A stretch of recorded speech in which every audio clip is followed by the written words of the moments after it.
Benarkan roh akan pulang ke rumah setiap malam Jumat? Macam orang balik dari kantor aja.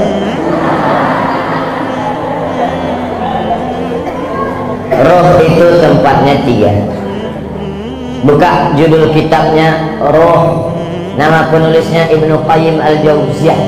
Yang pertama, letak roh orang baik-baik tempatnya Illiyin. Roh orang yang jahat-jahat tempatnya Sijjin. Yang ketiga, Allah kuasa mengendalikan roh.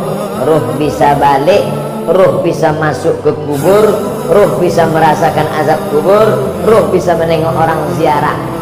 Tapi kita tak tahu kapan dia baliknya, harinya, segala macam. Kalau ada yang mengatakan roh balik hari Jumat, bukan hadis Nabi, tapi pendapat ulama, ijtihad ulama. Tapi pendapat yang kuat bahwa roh itu 3. Pertama, ditempatkan di Illiyin. Yang kedua, yang jahat-jahat di Sijjin. Yang ketiga, ada saatnya Allah Maha Kuasa menempatkan dia di mana. Seandainya nanti tiba-tiba waktu Abdul Somad meninggal, ada jamaah masjid Al-Muslimin kerasukan, dipanggillah Ustaz Musdar Rukyah. Allahu la ilaha illallah la ta'khudhuhu sinatun wa la nawm. Aku Abdul Somad. Betul kau ni? Betul Ustaz Musdar. Kita sama-sama di Mesir dulu. Betul, jangan tanya lagi. Kalau memang betul pernah ceramah dulu di masjid Al-Muslimin, pernah. Hari apa tu? Hari Senin malam Selasa tanggal 26 malam 27. Dia, maka itu bukan roh Abdul Somad, tapi jin qarin. Karena setiap kita yang lahir ini ada jin pendamping yang ikut waktu kita lahir.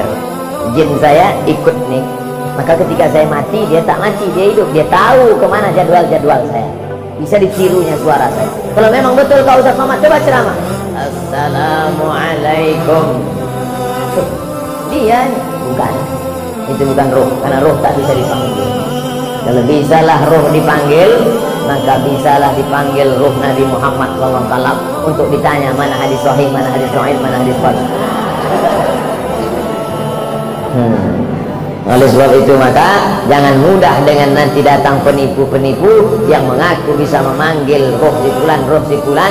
Memang jelangkung jelang saya datang tak diundang, balik tak dijemput, keranjang arah. Yang ketawa berarti udah tua.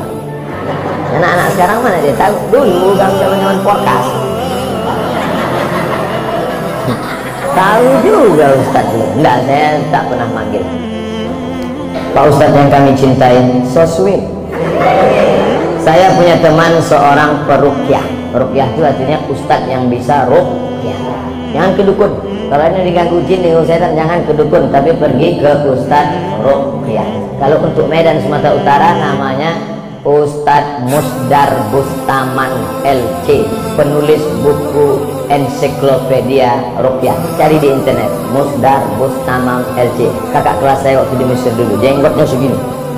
Belum dibacanya ayat kursi, baru nengok jenggotnya sehat orang.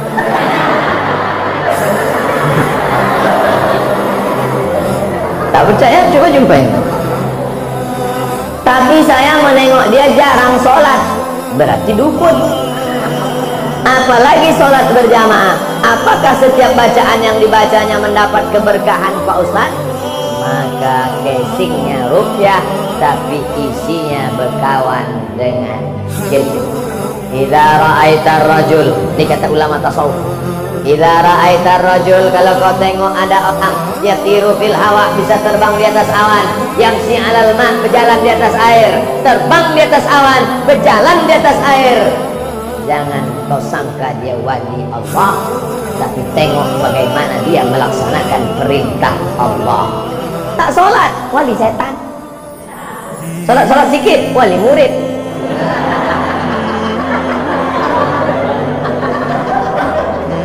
Jangan terpukau karena aneh-anehnya bisa dihilangkannya Pak Ustaz. Hebat dia Pak Ustaz. Datang kami ke tempat dia waktu STNK BPKB kami hilang. Di mana hilangnya? Di kamar. Dipukulnya sekali lantai, ketepak muncul. Siapa yang bawa? Dia berkawan dengan jin. Oleh sebab itu maka tengoklah istiqomahnya dalam ibadah. Itu standar dalam Islam.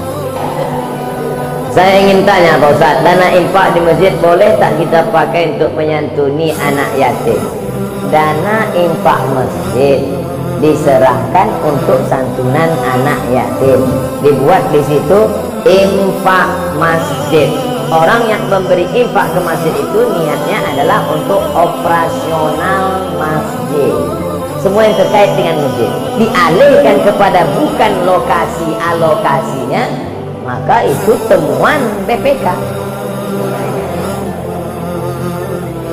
Tapi sedekah umum dibuat di situ kotak sedekah.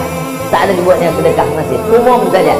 Dialihkan ke fakir miskin bisa, karena posisi masjid di situ adalah sebagai mediator, sebagai pengumpul dia. Yang tak boleh itu duit anak yatim untuk masjid. Nah, itu tak boleh. Alladzina ya'kuluna amwalal yatama, orang yang memakan harta anak yatim, innama ya'kuluna fi butunihim nara, mereka makan api neraka. Tak boleh. Adapun duit sedekah umum dibagikan ke anak yatim boleh. Duit anak yatim dibagikan ke masjid tak boleh. Jadi pahami dengan baik. Dua, menyantuni fakir miskin Pak Ustaz, sedekah. Makanya untuk keluar dari ikhtilaf ini, makanya kadang kalau kita sholat Jumat kotak itu sampai 3. Kotak 1 untuk masjid, kotak 2 anak yatim, kotak 3 fakir miskin, kotak 4 MDA, kotak 5 DLL. Macam pawai taruh. Pakai remote pula tuh. Kenapa banyak betul kotak? Supaya orang memasukkan duit sesuai dengan niatnya masing-masing. Ada yang mau ngasih masjid, kasih masjid. Ada yang ngasih anak yatim, kasih anak yatim. Ada yang ngasih MDA, kasih MDA. Pengurus takut salah alokasi dana nanti dituntut orang di akhirat. Udahlah amal tak banyak, menyelesaikan itu pula lagi. Ustaz, sebenarnya berapa kali Nabi Muhammad haji dan umrah? Pindah dari kota Makkah ke kota Madinah Al-Munawwarah. Tahun 1 tak ada, tahun 2 tak ada, tahun 3 tak ada, tahun 4 tak ada, tahun 5 tak ada, tahun 6 mimpi sahabat.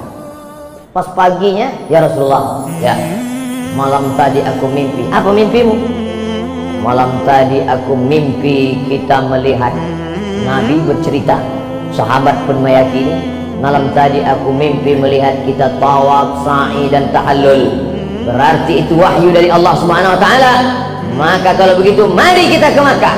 Mereka pun ramai-ramai menuju Makkah untuk melaksanakan umrah. Tapi sampai di Hudaybiyah. Hudaybiyah ini 22 km sebelum masuk Makkah, dihadang oleh kafir Quraisy, tak jadi masuk. Maka disebut umrah itu umrah tak terlaksana, diqadha tahun ke-7.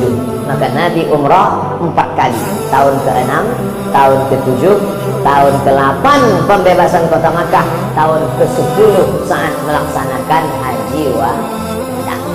Umrah 4 kali, haji 1 kali. Jadi Bapak Ibu yang mau melaksanakan umrah tahun 2020, kita berangkat bulan Januari, umrah akbar bersama Ustaz Somad, bersama Travel Grand Safar Naudi. Kok ke situ pula begini Pak Ustaz? Entah, itu yang ditanya tadi. Saya umrah setahun sekali aja, tak pernah pergi tiap bulan, sekali, bulan Januari saja. Kenapa Ustaz pilih bulan Januari? Dingin, saya tak tahan panas. Panas menggeletar jantung. Haji Pak Ustaz, haji Nabi sekali aja. Bapak Ibu yang sudah haji jangan pergi haji lagi. Berapa biaya pergi haji ONH Plus? 100 juta. Bagus, buatkan kelas untuk anak yatim. Assalamualaikum. Waalaikumsalam. Ini kenapa anak yatim banyak betul di panti ini? Tak ada kelas Pak Haji. Berapa biaya buat kelas 1? 100 juta. Buatkan. Duitnya Pak Haji, nanti kita cari. Kasihlah duit itu. Satu kelas 100 juta.